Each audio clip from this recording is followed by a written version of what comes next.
Hello, everyone, wherever you are from the world. I'm from Sri Lanka. I'm Rushma Mohammed Franzak, and I'm a clinical psychologist based here in Kandy, Sri Lanka.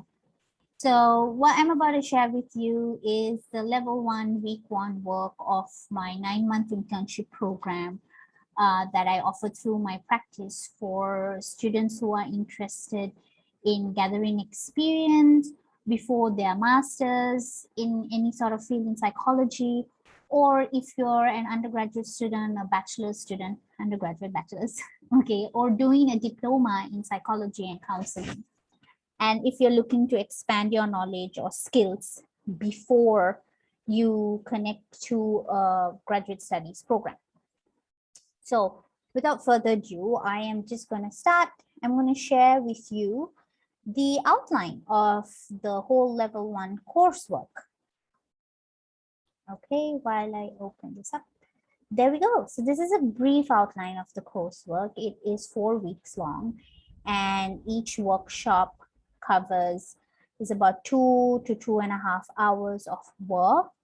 This is not excluding the work that you have between weeks, between each workshop.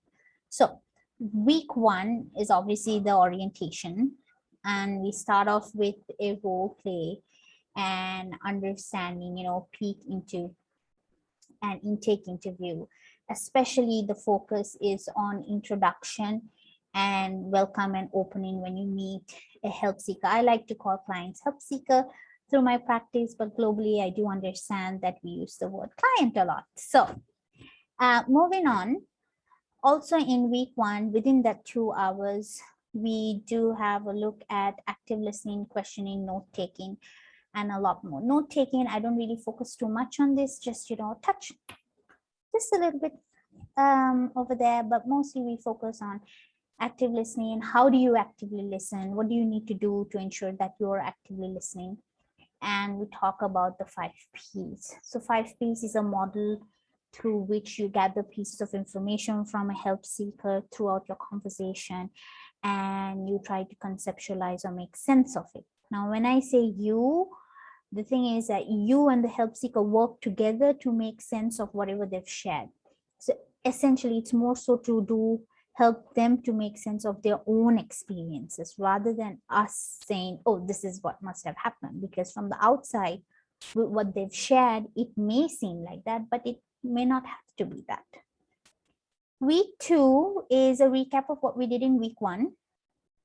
And I'm not going to really walk through the TAWs with you, that is takeaway work, the work that you have between each workshop. But we will be jumping straight into week 2, where we do counseling skills. We are looking at paraphrasing and summarizing, and characteristics expected of someone who is to work at J.O.I.N Health. That's the name of my practice. Yes, it is all the humanistic approach of congruence, unconditional positive regard, accurate empathetic understanding. And we really expand on the 5 Ps in week 2.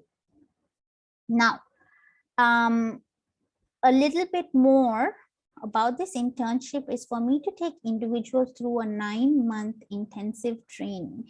You're eased into this training where, based on your performance, I can absorb you into my practice, and you get to work with people, help seekers, and you get paid for it at the end of it. That is what the internship program is about. Okay. And then I just touch base a little bit on the DSM-5 and the ICD-10, barely, not too much, just a bit of knowledge, because you can go read up on it. And essentially, I don't densely work, though I'm trained to diagnose, and all that long story that goes in with the clinical psychology training. The whole program is not densely focused on diagnosis, though you will learn about it. Okay. Now, introduction to the different types of therapy. What I mean is whether you can do individual therapy, couples therapy, family therapy, group therapy. We dive into it with a bit of questions. Okay, and the last week, which is quite useful to learn how to use genograms and how do you use it while you're doing your intake. Because I've noticed that using a genogram is really, really useful especially when you've got so many help seekers that you work with, and you figure that your mind is packed through not just working with help seekers, but the fact that you as a therapist or a psychologist or an aspiring counselor or anything, you have your life too. And some days you don't really remember everything that a help seeker had told you in the previous session, and it's okay. So I've noticed, having a genogram and a timeline, which I will talk about in later levels, it's like a snapshot before the session. You just peek in, you're like, oh, okay, that's what it is. I just needed something to jog my memory.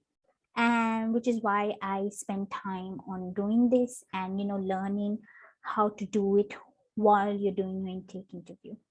Okay, these are a few of the terms. Core tech, also known as counseling technician, that is what you become at the end of the internship here.